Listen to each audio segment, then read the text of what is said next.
Master of social work MSW क्यों जरूरी है और एमएसडब्ल्यू क्या है, इसका यूनिट नंबर 1 शुरुआत हो गया है। सो प्लीज़ फ्रेंड्स, अगर हमारे चैनल पे नए हो तो लाइक और शेयर और सब्सक्राइब जरूर कर दें, ताकि जितनी भी वीडियो है, सारे सेमेस्टर, सारे चैप्टर, सारे यूनिट, सब कुछ आपको टाइम टू टाइम प्रोवाइड करता रहूं। यूनिट फर्स्ट का पार्ट 1, समाज कार्य तथा समाज कल्याण के विस्तार और इतिहास क्या है। तो आप इसमें सीखेंगे कि विस्तार और पूरा इतिहास। अब आप यूनिट फर्स्ट में देख रहे हैं कि समाज कार्य तथा समाज कल्याण के विकास के ऐतिहासिक मील के पत्थर क्या हैं। तो रॉबर्ट एल बार्कस 1999 में कहते हैं कि संयुक्त राज्य ने वृत्तिक समाज कार्य का प्रथम शताब्दी वर्षों से मनाते हुए कि दी council on social work education ने इन प्रभावों का एक सर्वेक्षण प्रस्तुत किया था कि प्रशांत समाजों में समाज कार्य तथा समाज कल्याण व्यापक वैश्विक और ऐतिहासिक प्रभावों के संदर्भ में विकसित हुआ है। 1999 थर्ड के द्वारा समाज कार्य इतिहास का एक व्यापक संभव कार्यकाल प्रदान करने की नीयत में महत्वपूर्ण नीतियां और घटनाएं अमेरिकाओं के पूर्ववर्ती प्रमुख विकासों के अंतर्गत है, जो है कि BCE 2500 ईस्वी the book of the dead Egyptian papyrus scroll ने अनेक पिरामिडों में रखे गए हैं जो जो क्या करते थे कि बीमार, भूखे तथा आवासहीन निराश्रित की देखभाल समेत राजा के कर्तव्यों के बखान किया करते थे। BCE 1750 बेबीलोनिया ने राजा सम्राट हम्बुराबी ने एक न्याय संहिता जारी की जो अपेक्षा करती थी कि लोग जरूरत के समय एक दूसरे की मदद करें। मिलाकर इस चैप्टर का सारांश है कि दी बुक ऑफ द डेड में जो कुछ पिरामिड्स हैं उसमें रखे गए हैं ऐसे लोग जो भूखे और आवासहीन और निराश्रित रहते थे और राजा के कर्तव्यों के बखान भी किया करते थे। और राजा हम्बुराबी ने एक न्याय संहिता जारी किया था जिसमें था कि लोग एक दूसरे की मदद करेंगे तभी आगे समाज बढ़ेगा। BCE 1200 के द्वारा समाज हित के लिए इजराइल में जीवित लोगों को कहा गया था कि उनका धर्म आस्था उनकी अपेक्षा करता है कि वो निर्धन, वृद्धि और सुविधाहीन विधवाओं तथा अनाथों की हमेशा सहायता करेंगे। BCE 530 युद्ध सिद्धार्थ गौतम शिक्षा देते हुए उपदेशित करते हैं, कहते हैं कि प्रेम और दूसरों के लिए दान प्रलोभन की ओर अग्रसर करता है। BCE 500 के लोकोपकार का मानवता हेतु प्रेम क्रियाएं ग्रीस में लागू की गई, जहां नागरिकों को जनहितार्थ धन देने के लिए प्रोत्साहित किया जाता है। BCE 300 चीन में कन्फ्यूशियस घोषित किया गया कि मानव जैन द्वारा एक दूसरे से बंधे हैं, जिनकी अभिव्यक्ति अभाव में एक दूसरे की सहायता के सामाजिक कार्य के माध्यम से ही होती है। BCE 300 में भारत के सम्राट अशोक मानवों तथा पशुओं दोनों के लिए चिकित्सालयों का बंदोबस्त करते हैं। BCE 100 रोमन परंपरा जिनके धनाढ़ सही नागरिकों को मुक्त या कम दाम पर अन्न प्रदान करने का सुस्थापित करते हैं, यानी कि वो एक स्थापना करते हैं कि कम से कम पैसों में उनको अन्न मिले, उनको चीज़ें मिले। CE 30 ईसाई शिक्षा के अनुसार जो लोग कम भाग्यशाली हैं या कमजोर हैं उनको दान देने के महत्व पर ज़्यादा प्रबल जोर देती है। 400 में कि भारत के द्वारा जो निर्धन हैं और जो असहाय हैं उनके लिए चिकित्सालयों का बनाया गया कि चिकित्सालय स्थापित हों जिससे उनकी मदद हो सके। और 542 में भारत समान चिकित्सालय संपूर्ण चीन तथा पूर्व मध्य में स्थापित हो गया और साथ ही साथ यूरोप में भी फैल गया। 650 के अनुसार मुसलमानों ने कहा गया कि निर्धनों की देखभाल हेतु जकात एक पैतृकरण का कर है, अदा करना इस्लाम में 5 स्तंभों कर्तव्यों में से एक है। ऐसे सिंपल शब्दों में देखें तो मुसलमानों ने कहा कि जिनकी 5 वक्त की नमाज है तो चिकित्सा देना, किसी को चिकित्सा प्रदान करना उनके 5 वक्त में नमाज में से एक वक्त का नमाज है। 1100 में रोमन चर्च घोषणा करते हैं कि अमीरों को यह एक नैतिक और कानूनी जिम्मेदारी है कि वो निर्धनों की जितना ज़्यादा हो सके समर्थन करें, उनकी मदद करें। ठीक यही चीज़ इंग्लैंड में 1215 मैना कार्टा मानवाधिकार स्थापित करता है कि जो कमजोर हैं, एबल हैं, उनकी ही, उसी वर्ग की ही मदद किया जाए। 1348 में ब्यूएन के एक प्लेग के कारण ब्यूएन की आबादी में से एक तिहाई भाग को सभी लोगों ने मार डाला। यूरोपीय जो आर्थिक रूप से निर्धन होते हैं उनको बहुत अधिक आहत करते हैं और ध्वस्त करना प्रारंभ कर देते हैं। 1531 में इंग्लैंड ने अपने पड़ोसी जो निर्धनी थे, जो वृद्ध व्यक्ति थे, उनके लिए एक निर्धन राहत विधान जारी किया जो कि उनके लिए बहुत ज़्यादा लाभकारी था। सन 1601 में एजिलावेथ में निर्धन कानून स्थापित हुआ जो कि 200 वर्षों तक चला। इसमें अमेरिका कानून निर्धारित है कि व्यक्तियों की ज़रूरतों को देखकर उन्होंने क्या किया कि जो लोग शरीर से सक्षम थे, मजबूत थे, उनको बेरहमी से बहुत कठोर सजा दिया गया। काल और संस्कृति के परे अवलोक है कि समाजों के मान्यता के साथ संघर्ष किया क्योंकि सभी सदस्यों के पास स्रोतों की इतनी ज्यादा कमी थी कि उनको जीवित रहने के लिए कोई भी सामान सामग्री मिल नहीं पा रहा था। धार्मिक और अध्यात्म इन प्रभावों की जरूरतों को देखते हुए करुणा के लिए एक महत्व मान्यता देते हुए एक सिद्धांत अपनाए जो कि आगे वर्णन किया गया है। कुल मिलाकर या तो वो अपने आप को मरे पाते या जीवित रहने के लिए जितना उन्हें मिल पा रहा था उतने में वो एडजस्ट करते। उसके आगे अभी भी दान कराधान जो था नियम 200 साल का, उसको, उसकी असमानता को खत्म करने के लिए, उसको कम करने के लिए अनेक देशों के संस्कृतियों ने कुछ कुछ विकास किया हुआ था। समय समय पर एशिया तथा यूरोप के विचारों ने नई दुनिया में समाज कल्याण तथा समाज के कार्य को विकसित रूप से किया है तथा सामाजिक व्यवस्था को आकार देने हेतु उपनिवेशीय प्रभावों में आदिम जन प्रतिस्पर्धा की है, यानी कि भरपूर पर्याप्त प्रयास किया है कि वो आगे बढ़े, अच्छा हो। सो फ्रेंड्स, अभी तक जो हम बात कर रहे थे कि वो समाज कार्य के विकास और समाज कार्य के इतिहास के बारे में बात हो रही थी। अब हम लोग बात करेंगे अमेरिका में समाज कार्य का इतिहास क्या है। यूनिट फर्स्ट का सेकंड लेसन, उत्तरी अमेरिका में समाज कार्य तथा समाज कल्याण का विकास। अब आप इस लेसन को समझने की कोशिश करें कि उत्तरी अमेरिका में संयुक्त राज्य तथा कनाडा में समाज कल्याण नीतियां तथा अभ्यास अनेक उभयनिष्ठ समान प्रभाव में अभिरूपित हुई है। यूरोप और मुख्यतः यूनाइटेड किंगडम इंग्लैंड में प्रसूत इनमें से प्रमुख सामाजिक, राजनीतिक तथा आर्थिक अभ्यास रहे हैं। कनाडा में फ्रांसीसी प्रभाव के महत्वपूर्ण थे और एक ये उभयनिष्ठ राष्ट्रीय संदर्भ में अंतर्गत विविध अभ्यासों विकास का उन्होंने नेतृत्व किया है, मार्गदर्शन भी किया है कि वो समाज कल्याण आगे बढ़े और आगे बेहतर हो सके। अब हम बात कर रहे हैं संयुक्त राज्य अमेरिका। एक शताब्दी से कुछ अधिक समय पहले संयुक्त राज्य अमेरिका में समाज कार्य शिक्षण अनौपचारिकता हुआ जब निर्धनों के साथ काम कर रहे व्यक्तियों को शिकागो इंडियाना में स्कूल ऑफ सोशल इकोनॉमिक्स में प्रथम भाषण दिया गया। Florida state university the college of social work के प्रवक्ता डीन एल डायनेबोर्ड ने लिखा कि बीमार, दरिद्र, कंगाल, अनाथ और वृद्ध तथा निराश्रित प्रारंभ से ही हमारे साथ में है तथा जरूरत पड़ने पर इनकी आवश्यकताओं को और इनका उपचार करने का निराकरण करने की हमारी जिम्मेदारी है। इन सभी मानवों के बीच जिम्मेदार लोगों के बीच क्रूरता जो कि मानवों के बीच पूर्ण रूप से फैला हुआ है, तभी 1995.7 जैसे कि अमेरिका उपनिवेश एक स्थापित कर रहा है। इन नागरिकों के कठिन समस्याएं जो कि वो झेल रहे हैं, इनको विस्तार पूर्वक बैनार्ड ने इसमें पूरा सारांश बनाकर प्रस्तुत किया है। प्रारंभिक वर्षों यानी कि शुरुआत में जनसंख्या छोटी थी और स्रोत प्रचुर थे। गरीबी और अस्थिरता को असामान्य तथा अस्थायी दोनों ही रूप में देखा गया। यहाँ तक कि दान गृह और कार्यगृह उन सभी के लिए बनाए गए जो कि उपयोगी थे और नहीं उपयोगी थे, तो किसी के लिए ये प्रभावकारी लाभकारी नहीं हो पाए। शुरुआती दौर में धार्मिक समूह में उत्पन्न स्वैच्छिक समितियां जो कि गरीबी और अनुपातों की विभिन्न श्रेणियों को राहत पहुंचाने के लिए विकसित हुई, उनके लिए काम करना शुरू की।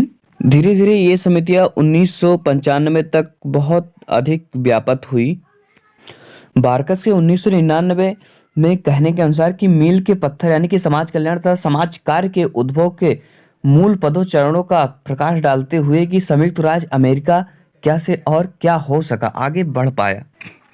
1624 में वर्जीनिया कॉलोनी अक्षम सैनिकों तथा नाविकों की जरूरतों के लिए प्रदायी कानूनों को स्थापित करता है और 1662 में एजिलावेथियन निर्धन कानून प्रारूप ऐसी प्रथम विधान नई दुनिया नौ विश्व में प्लाईमाउथ कॉलोनी लागू करती है। 1650 में स्वानुशासन मित व्यक्तियों तथा कठोर श्रम प्रबल के साथ बेरोजगार जो प्राश्रित व्यक्ति थे उनको ध्यान में रखते हुए न्याय संगत ठहराते हुए प्रोटेस्टेंट वर्क एथिलेक्स प्रसिद्ध हो जाते हैं। सन 1692 में मैसेचुसेट्स ने एक प्रावधान के साथ जो गृहविहीन बच्चे और परिवार थे उनको एक अवधि के लिए दूसरे परिवार में रखा कि वहां पर वो रहेंगे, काम करेंगे और वही परिवार उनका निर्वाह करेगा। 1776 में गुलामों के अतिरिक्त सभी की स्वतंत्रता को प्रोन्नत करते हुए संयुक्त राज्य अमेरिका ने घोषणा पत्र एक हस्ताक्षरित किया और 1787 में अमेरिका राजनीति समाज में राजनीतिक कल्याण को गतिशील करते हुए सामान्य कल्याण प्रोन्नत हेतु संयुक्त राज्य संविधान संघीकृत किया और साथ ही साथ बाल श्रम कानून एक लागू किया जो कनेक्टिंग बच्चों का था कि बच्चों को काम करने के दौरान कारखानों में उनको अंक गणित और शिक्षा का ज्ञान हो, उनको पढ़ना लिखना भी सिखाया जाए। सन 1830 में नागरिकों के अधिकार, स्वास्थ्य और वंश बढ़ाने के लिए महिलाओं के कल्याण के संबंध में विमर्श प्रारंभ करने के लिए दी नेशनल नीग्रो सम्मेलन का समागम किया गया। सन 1843 में गरीबी की दशकों सुधार के लिए न्यूयॉर्क एसोसिएशन स्थापित किया गया तथा विद्यालयों में अनुपस्थिति स्वशासन बनने, गरीबी और समापन हेतु आचार संहिता विकसित करने के उपायों द्वारा गरीबी दूर करने के लिए अनेक कई उपाय बनाए गए जो कि उनके लिए प्रतिकूल थे कि उस हिसाब से वो कर सकते हैं। सन 1848 में मतदान, शिक्षा, रोजगार और स्त्री अधिकार के लिए नारीवाद सम्मेलन का आयोजन किया गया और नारीवाद सम्मेलन को बनाया गया, ये एक प्रकार का नियम था। सन 1870 में इस दृष्टिकोण को समर्थन देते हुए डार्विनवाद एक प्रभाव अर्जित करता है कि 1874 में एक प्रथम बार परामर्श देने वाली जरूरतमंद को सीधे आर्थिक अनुदान न देने वाली प्रथम दान संगठन समिति स्थापित किया। दान संगठन समिति COS मौलिक रूप से असुविधाग्रस्तों के लिए व्यापक निजी और धार्मिक प्रत्युत्तरों को व्यवस्थित करता है। बर्नार्ड 1995 के अनुसार प्रत्येक को अपने सहारे खड़ा होना और उनको अनुदान भी देना और स्वेच्छा से वो मन चाहा जो चाहे वो काम कर सकें, ये आयोजन किया गया। सन 1886 में कामगार वर्ग के पड़ोसी के आवासों की स्थापना द्वारा सामाजिक आर्थिक वर्ग के बीच की दूरी को समाप्त करने के लिए लक्ष्य के साथ यूके के प्रारंभिक प्रयासों का प्रारूप प्रथम US आवासन गृह स्थापित किया गया। शुरू में आवासन गृह कामकाजी महिलाओं के लिए दिवा शिशु पालन गृह, स्वास्थ्य निदान केंद्र, नृत्य, नाटक, कला व सिलाई की कक्षाएं मुहैया कराते थे। वान वार्मस 2003 के अंतर्गत आवासन अंततः अधिक राजनीतिक ग्रस्त हो गया और गरीबों पर ध्यान देने या बेहतर उदाहरण स्थापित करना व गरीबों की समस्याओं को हल करने की कल्पना कि उन्होंने एक साथ में कई सारी बातों को ध्यान में रखते हुए सामाजिक परिवर्तन के माध्यम से कार्य कर रहे थे। उनकी आवश्यकताओं और अभिलाषाओं पर और अधिक ध्यान देना प्रारंभ कर दिया। आवासन नगरी को और बेहतर बनाने के लिए जेम एडम्स 1910, वान वार्मस 2003 ने उसके अंदर जाकर काफी समय बिताया लोगों के साथ में। विधवा महिलाएं और स्त्रियों और चोटिल चालकों यात्रियों के भरपाई के लिए उन्होंने कई सारे नियम बनाए, जैसे कि बीमा, चोटिल के भरपाई के लिए, नुकसान के भरपाई के लिए, स्त्रियों के समर्थन में कई सारे काम किए। 1895 में समाज कार्य के स्थापना केंद्र के रूप में शिकागो का स्कूल ऑन इकोनॉमिक्स, जो कि गरीबी के साथ में काम कर रहे व्यक्तियों के लिए बहुत सारे प्रकार की सुविधाएं देना प्रारंभ किया। 1990 में सामाजिक कार्यकर्ता शब्द साइमन फैटेस द्वारा आविष्कृत किया गया कि मैरी रिचमंड की उनकी मुख्य भूमिकाएं सामाजिक व्यक्तियों सेवाओं का और ज़्यादा विस्तृत होनी चाहिए, लोगों को मिलना चाहिए। वान वार्मर 2003 स्पेस तथा कार्टनी में 1994 में अबेंडेंट इट्स मिशन को ध्यान केंद्रित करते हुए निर्धनों के व्यवस्था करने के लिए, उनके कार्यों को व्यवस्थित करने के लिए दी 4 V's का वर्गीकरण किया गया। ये थी पैट्रोनेज यानी कि संरक्षण, पीटी धर्मनिष्ठा, पुअर लॉज निर्धन कानून तथा फिलेंथ्रोपी उपकार संरक्षण समाज के एक प्राय अल्पमत समूह को प्रमुखता में समर्थित करते हुए ऐसे करने में उसे राजनीतिक तथा आर्थिक शक्ति आत्मनिर्भर बनाने के लिए संलग्न था। स्पेज और कार्टनी के अनुसार जरूरतमंदों पर, मध्यम वर्गीय पर, उनके चरित्र और उनके मानकों पर निर्धारण कानून, दुरात्मक और जीविका साधन, स्वैच्छिक अधिकार को प्राथमिकता दी। संयुक्त राज्य ने औपचारिक सार्वजनिक कल्याण के लिए सभी प्रकार के रास्ते ओपन किए। 1915 में अब्राहम फ्लेक्जर ने यह घोषित करते हुए कहा कि समाज कार्य अभी भी एक वृत्त यानी कि बहुत बड़ा व्यवसाय नहीं है, क्योंकि इसमें ज्ञान की एक लिखित निकाय तथा शैक्षिक रूप से आचारणीय पदवृत्ति की कमी है। यानी कि कुल मिलाकर पूरे तरीके से विस्तार नहीं हुआ है, कुछ इसमें अभी त्रुटियां हैं। सन 1917 में सिगमंड फ्रायड के कार्यों से प्रभावित होकर मैरी रिचमंड सोशल डायग्नोसिस प्रकाशित करती हैं कि उसमें जीवन व पारिवारिक वातावरण, समझ आधारित सेवाएं आदि सभी उसमें विस्तार पूर्वक विस्तारित किया गया है। 1933 में गरीबी और बेरोजगारी को जवाब देते हुए संयुक्त राज्याध्यक्ष यानी कि राष्ट्रपति फ्रैंकलिन डी रूजवेल्ट अमेरिकियों के हेतु एक महान सामाजिक कल्याण कार्यक्रम, एक न्यू डील यानी कि एक न्यू समझौता घोषित करते हैं। 1950 में दी सोशल सिक्योरिटी एक्ट 1935 संशोधित हुआ कि बच्चों और उन संबंधियों के साथ जरूरतमंद बच्चे रह रहे हैं जिन्हें समाहित किया जाए कि अस्थायी रूप से तथा पूरे तरीके से जो व्यक्ति सक्षम नहीं है उनकी सहायता की जाए। 1955 में आधुनिक नागरिक अधिकार आंदोलन को करते हुए रोसा पार्क्स एक काली महिला मॉन्टगोमरी अलाबामा में एक बस में पीछे जाने से इनकार कर देती है। 1960 में NASW नास अपनी प्रथम आचार संहिता लागू करता है। सन 1964 में संयुक्त राष्ट्र राष्ट्रपति Lyndon B Johnson the great society कार्यक्रम स्थापित करते हैं और सिविल राइट्स एक्ट के तहत सार्वजनिक स्थानों पर जातीय भेदभाव को गैर कानूनी बताते हैं। सन 1965 में चिकित्सीय देखभाल और वृद्ध अमेरिका की जरूरत तथा बाल शिक्षा मुहैया कराने के अधिक ग्रेट सोसाइटी कार्यक्रम स्थापित हुए। साथ ही साथ ये देखा गया कि समुदाय में जो गैर कानूनी चीजें हैं उनको भी खत्म किया जाए। 1990 में दी अमेरिकन विथ एडिशबिलिटी एक्ट 15 के तहत सेवा आयोजित करने वाले किसी व्यापार के सक्षम व्यक्ति के विरुद्ध भेद करने और गैर कानूनी कामों को गैर कानूनी बताते हैं। 1990 में the real white conferencing and resource agency act HIV AIDS के संबंधित रोग उपचार निर्विचार के लिए धन मुहैया करता है। 1996 में राष्ट्रपति लिंकन ने दी पर्सनल रिस्पॉन्सिबिलिटी के तहत गरीब व्यक्तियों के लिए आधिकारिक कार्यक्रम को निरस्त करते हुए उनको अधिक अस्थायी सहायता प्रारूप के लिए प्रतिस्थापित करते हुए कानून पे हस्ताक्षर किया ताकि उनका पैसा कम लगे और उनके अस्थायी स्थान पर ही अधिक से अधिक उनकी सहायता किया जा सके।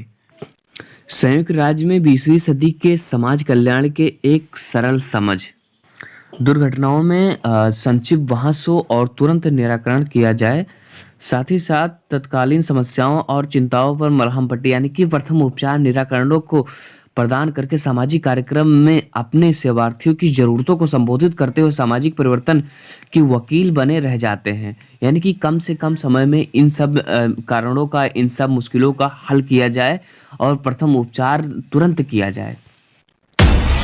MSW के पेपर फर्स्ट के यूनिट फर्स्ट का दूसरा लेसन उत्तरी अमेरिका में समाज कल्याण तथा समाज कल्याण का विकास क्या है, जिसमें संयुक्त राज्य अमेरिका और कनाडा के बारे में विस्तार पूर्वक बताया गया है। कनाडा अनेक ऐतिहासिक प्रभाव से संयुक्त राज्य अमेरिका से हिस्सेदारी करता है तथा इसके विकास के अनेक प्रकार के इसमें दक्षिण के पड़ोसियों को प्रमुख घटनाओं का आईना दिखाया है। जैसे कि लाइट्समन और रिचेस ने सन 2000 में लिखा है, 179 के तहत बाहरी पर्यवेक्षकों यानी कि यहाँ तक कि आकस्मिक भ्रमणियों को भी कनाडा उल्लेखनीय रूप से संयुक्त राज्य अमेरिका के जैसे लोगों को जैसे दिखाई देता।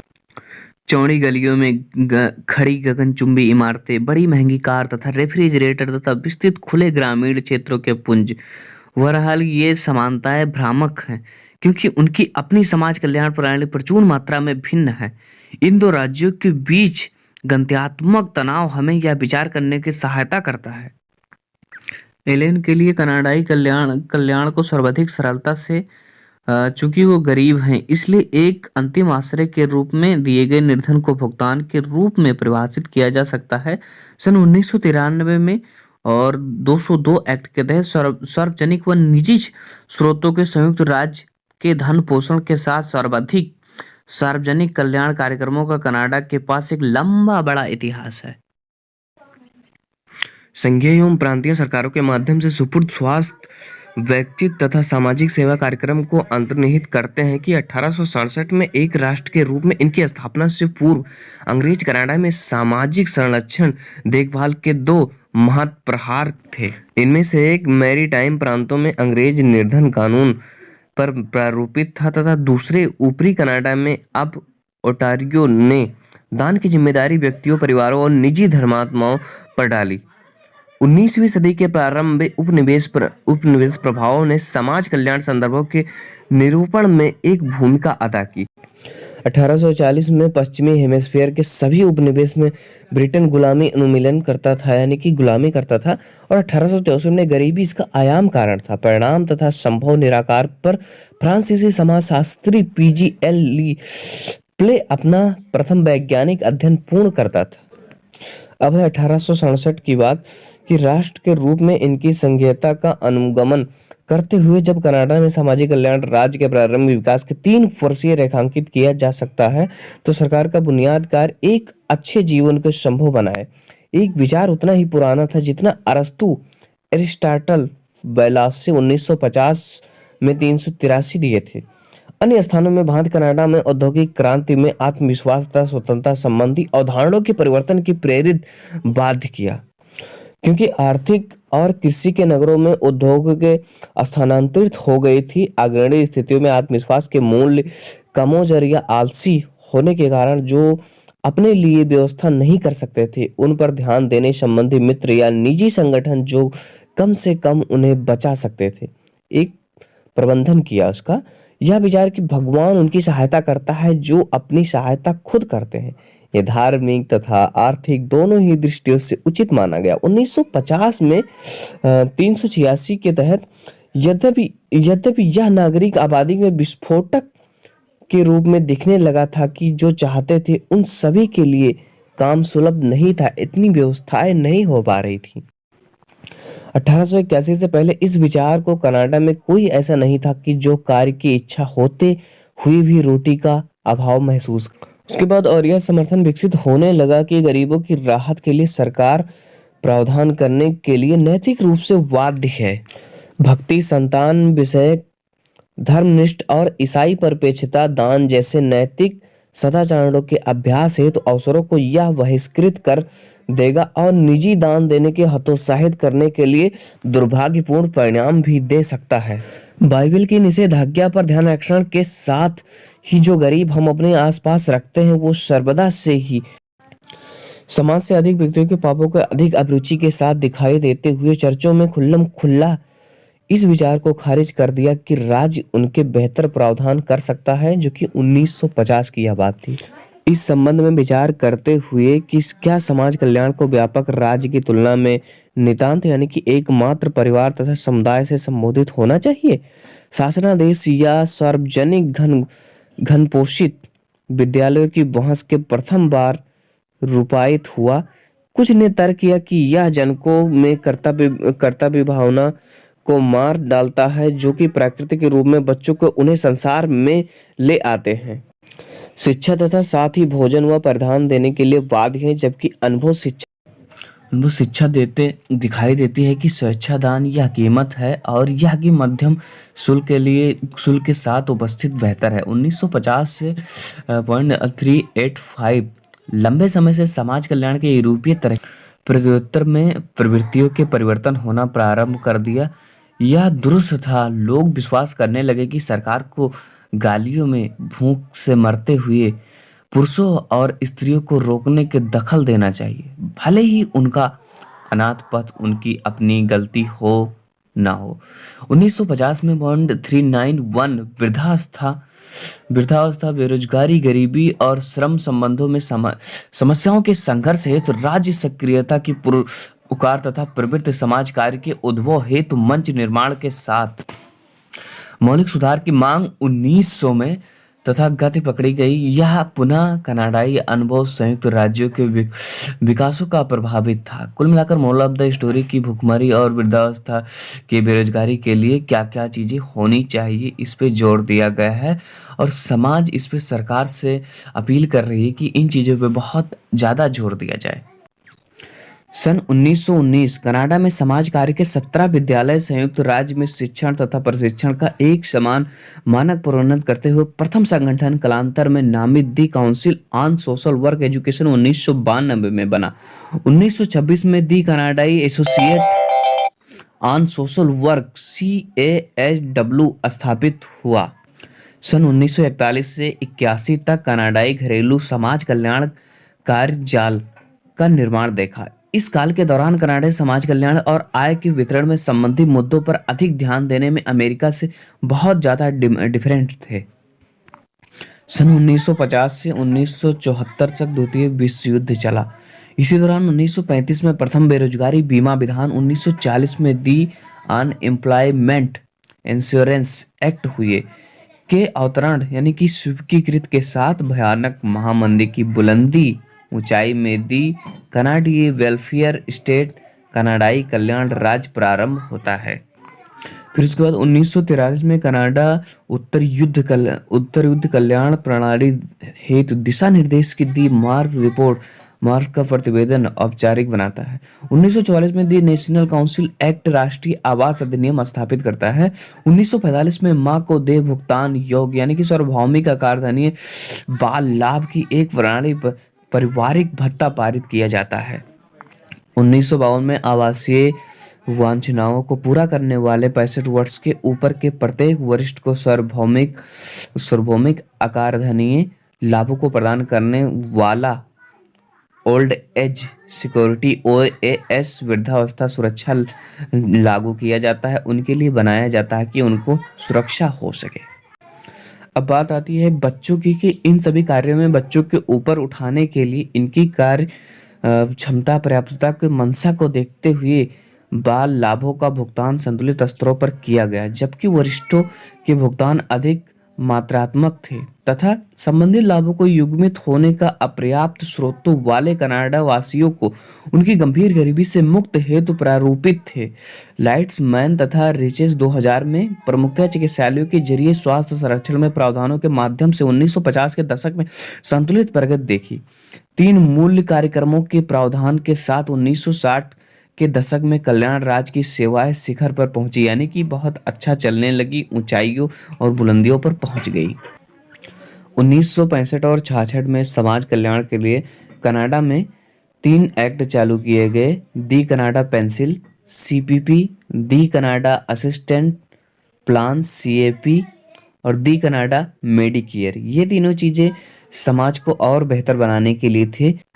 जो लोग बिना शुल्क यानी कि बिना पैसों के आते थे दवा कराने के लिए, उन कनाडा वासियों को दिक्कत और परेशानियों और भूखे और गरीबी ये चीज़ों को देखते हुए आपातकालीन स्थिति के लिए उनके लिए भोजन भंडारण किया जाता था, यानी कि उनके लिए भोजन रखा जाता और उनको वितरण भी किया जाता था। आगे ये भी किया गया कि उपभोक्ताओं को अपने चिकित्सकों को चुनने तथा इच्छा अनुसार बदलने की पूरी स्वतंत्रता दी गई। 1980 के दशक में फूड फैक्स यानी कि जिनके पास भोजन नहीं उनको भोजन मुहैया कराया जाए। कुल मिलाकर इस पेज में ये था कि आप जो लोग इलाज कराना चाहते हैं वो अपने मनपसंद डॉक्टर को चुन सकते हैं, उनसे इलाज करा सकते हैं, कभी भी बदल सकते हैं। और फूड फैक्स यानी कि उनको भोजन भी मुहैया कराया जाएगा जो कि फ्री होगा, जो लोग निःशुल्क आते हैं, बेरोजगार हैं, गरीब हैं, वृद्ध हैं, उनके लिए था। सन 2000 में कनाडा के पास 698 ऐसे फूड फैक्स थे जो सिर्फ आपात सेवाएं प्रदान करते थे, जैसे कि समाज की जरूरतों को पूरा करने के लिए पूर्ण रूप से संस्था के रूप में कार्य करते थे कि जहां भी कहीं फूड की जरूरत होती है वहां वो तुरंत फूड प्रोवाइड कराते थे। जो लोग नीडी होते थे खासकर उनके लिए ही था। अभी भी कनाडा के समाज में ऐसा था कि जो स्त्रियाँ थी, पढ़ने वाले बच्चे थे और जो घर में वृद्ध थे, उनका भूख प्रॉब्लम बना ही रहा। 1985 में दी कनाडाई हेल्थ एक्ट के सार्वभौमिक व्यापक रूप से स्वास्थ्य के लिए वो आगे बढ़ता रहा। अभी तक हम कनाडा के समाज कल्याण, व्यवहार, विमर्श, विचार और वहाँ क्या-क्या हुआ वो सारी चीज़ों को देखते हुए हम अगले प्रभाग में हम परीक्षण करेंगे, देखेंगे कि कैसे निष्कर्ष निकल रहे हैं दक्षिण अमेरिका के समाज कल्याण के इतिहास तथा वर्तमान स्थिति पर क्या-क्या चीज़ें लागू हुई, क्या-क्या चीज़ें आगे निकल रही हैं। तो ऐसे ही आप बने रहिए, अगर हमारे चैनल पे नए हों तो प्लीज़ लाइक और शेयर, सब्सक्राइब ज़रूर कर दें क्योंकि जो हमारा चैप्टर है, डे वाइज़ चैप्टर है, वो हमेशा आप सभी को मिलता रहे, डेली मिलता रहे और आपकी पढ़ाई पूरी हो सके।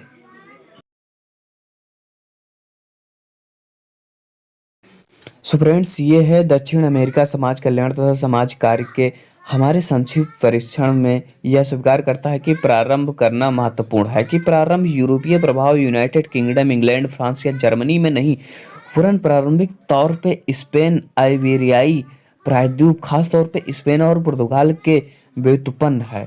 चूंकि इन दो राज्यों की सांस्कृतिक और राजनीतिक संरचना 16वीं शताब्दी से अपनी शक्तियों की बुलंदी ऊंचाई यानी कि छू लिया है, पर यह व्यापक तौर पर लातिन अमेरिका में उनके उपनिवेशों में प्रत्यारोपित की गई नई दुनिया में उनके द्वारा पोषित पालित समाजों पर उनके प्रभाव का हम परीक्षण करेंगे। यानी कि उनके द्वारा जो समाज बनाए गए, जिस हिसाब से दुनिया में दिए गए कि इस हिसाब से समाज होना चाहिए, उस पे हम लोग परीक्षण करेंगे, देखेंगे कि वो कब तक सही है और लोगों में, अदर राज्य में, अदर जगहों पर क्या कैसे लागू है।